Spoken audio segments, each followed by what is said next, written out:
Good afternoon and welcome to 2022. Welcome to another season of Wage Wednesdays. It is brought to you by the auditor Timothy O'Brien. If you remember, we are doing Wage Wednesdays every single Wednesday, talking to you about all the different laws that the auditor's office enforces. And this year or today, we have a new topic, which is basically the increase of a minimum wage. I'm going to leave you with Abby Kreckman, who is the lead analyst for this division, and she's going to be talking to you about the increase of minimum wage. Take it away, Abby.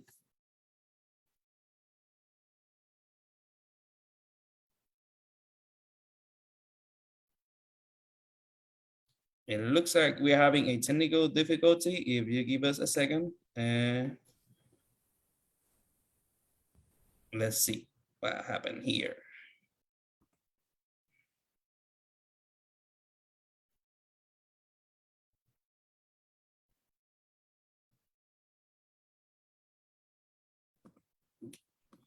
Give us a minute because our presentation just went up. It's coming back again. All right, sorry about that. Abby, are you good to go? Good. Okay, take it away, Abby, and thank you. Thank you, Raphael. My name is Abby Kreckman. I'm the lead labor compliance analyst for Denver Labor's minimum wage team. Today, we're going to be going over the basics of our minimum wage ordinance, as well as some of the new changes for this year. So we're going to start with a quick overview. Then we're going to review active enforcement, which is a new part of our law starting this year. Some exceptions to the minimum wage ordinance. Tip credits for the food and beverage industry. Overtime work and how that applies to minimum wage. How to file a wage complaint. Then we're going to share some resources that we have for employers and employees, as well as our contact information in case you have any additional questions. So just to get started with the minimum wage ordinance, what is this law? Well, it's a new law that went into effect in January of 2020. Denver's City Council sets the local minimum wage rate for the city and county of Denver. And Denver Labor, which is a division of the auditor's office, enforces the wage law. So we investigate any underpayments, and then we also do proactive investigation for employers about what their rights are and employees about what their rights are and their obligations are under the law. Denver's citywide minimum wage applies to all work performed within the geographical boundaries of the city and county of Denver since January of 2020. So it's not based on where the company is located or where the employee lives. It's really based on where that work is being performed. The application of this law does not mean that there's any contractual relationship between the employer or the city. It's just a law that the employer has to follow. And there are a few exceptions to the ordinance. So most importantly, what is the minimum wage rate in Denver this year? It is $15.87 per hour for every hour worked within the city and county of Denver, starting January 1st of 2022. Now, I mentioned a new part of the law that just began, that's active enforcement. What does that mean? Well, prior to January of this year, all of our enforcement of this law was based on receiving complaints that somebody was underpaid. So we would receive a complaint, we would investigate that employer.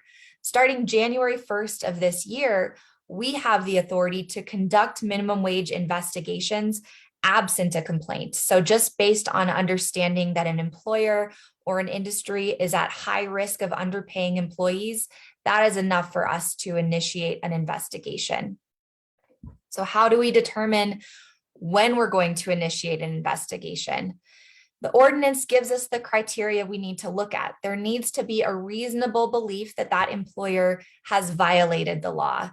So that could mean that the employer had previously underpaid employees under the minimum wage law, or it could be based on the data that we've collected over the last 2 years that that industry or that location is at high risk of underpayment.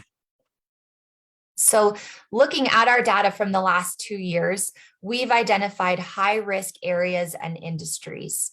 One place that we see is that Denver, the city and county of Denver, is a really odd shape.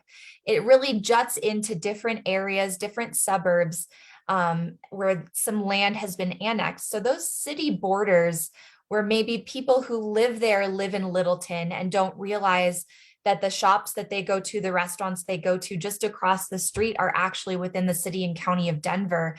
We've seen high incidents of underpayment right along those border areas. And then we also look at what industries are we getting the most complaints in, and that tells us where workers are most likely to be underpaid. And we've identified those areas as high risk industries that we are going to be actively enforcing minimum wage on starting this year. Minimum wage exceptions. So there are some exceptions to this ordinance written into the law. These are circumstances that may exempt an employer from having to comply with the law. They could be a certified youth employment program that is certified with the city, in which case they would be able to pay less for their employees who are under 18 who are enrolled in that certified youth employment program. Maybe they're independent contractors, so they have their own business, they set their own rates. Obviously, they're not going to apply to that minimum wage ordinance. If an employee performs less than 4 hours of work within the city and county of Denver per week, they are not subject to the minimum wage ordinance. If you agree to perform the work as a volunteer, obviously, you do not need to get paid minimum wage. And if you're only traveling through the city, so if you are driving a truck across the country, any hours that you spend in Denver, your employer does not need to pay you minimum wage for the hours that you're traveling through the city.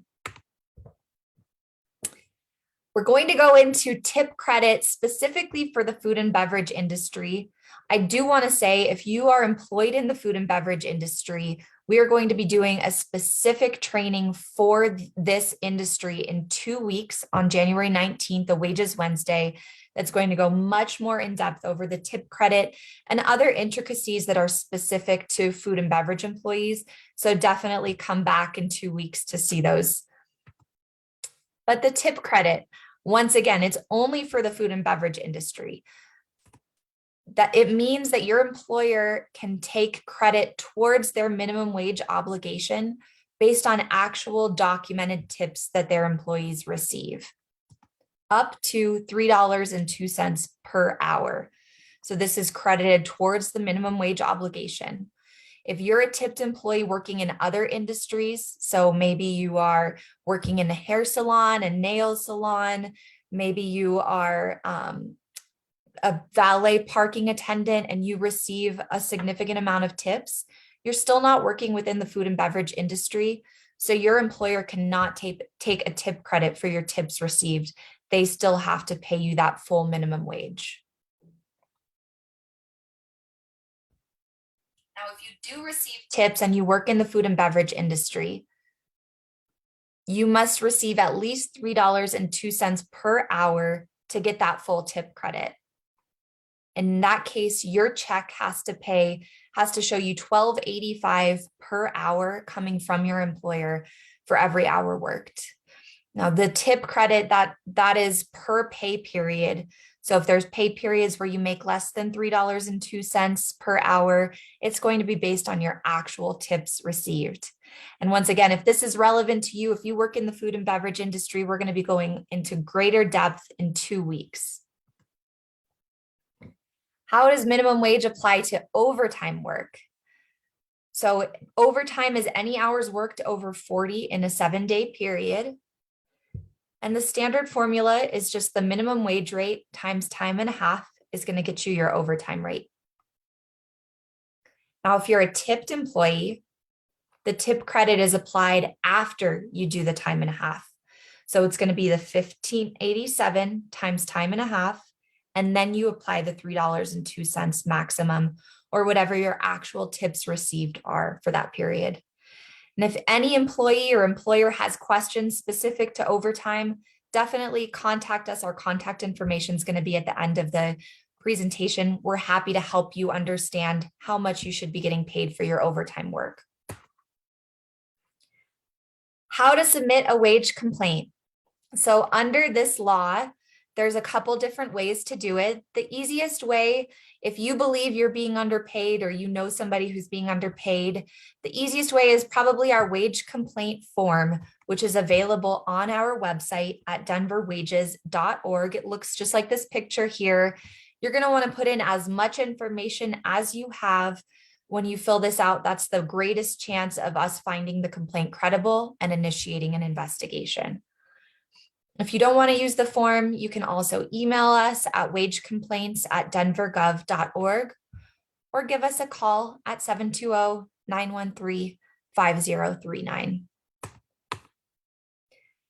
Anyone can submit a wage complaint under Denver's citywide minimum wage ordinance. So we make sure to keep information confidential. We don't ask for or consider anybody's immigration status when they put in a complaint. And as far as who can submit a complaint, like I said, it's anybody. It could be the employee who's being underpaid. It could be a third party, a family member, a friend, a customer, a client, or it could even be anonymous. The most important thing when submitting a complaint is providing us as much information as you have for us to deem that complaint credible. So we need to know who the employer is. We need to know where the work is being performed so that we can ensure that it's within Denver. We need to know that people are getting underpaid and hopefully how much they're getting paid per hour. And once we say we believe this is a credible complaint, we investigate every single credible complaint that we receive. Now, our website is a treasure trove of resources and tools for employers and employees. If you go to our website, denverwages.org, you're going to see mandatory job postings.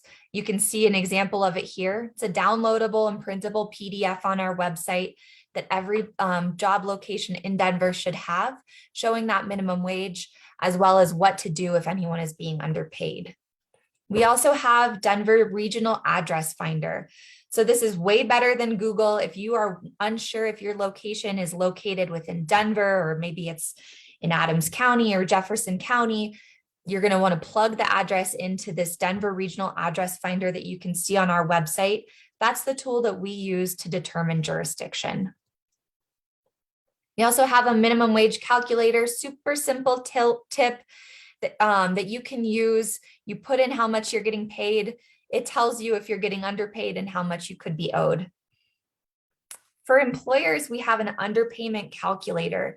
So if you're an employer and you realize, hey, on the first check in January, I forgot to pay everybody the new minimum wage, you can put your payroll information right into this calculator. It's got the formulas built in and it tells you how much you owe each employee. If you're a tipped employee working in the food and beverage industry, and you don't keep track of the tips that you receive, or your employees don't keep track of the tips you receive, we also have a tool for you to use to make sure that you're keeping track of those, because like I said earlier, it's tips that are documented that can give you tip credit. So you need to have a process to document those tips to ensure everyone's getting paid correctly.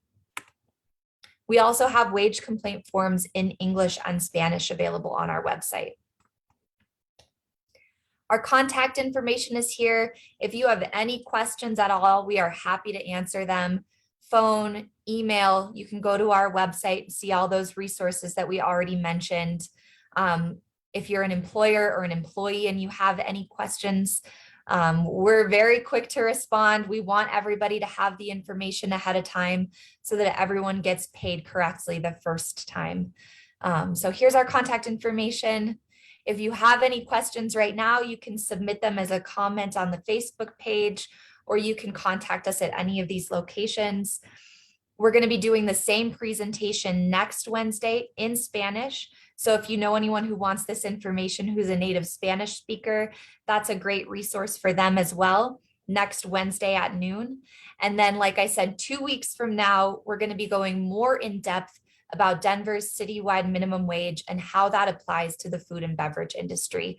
So please tune in then if you work in that industry, and we can give you all the information that you have. Thank you so much for your time and have a great day.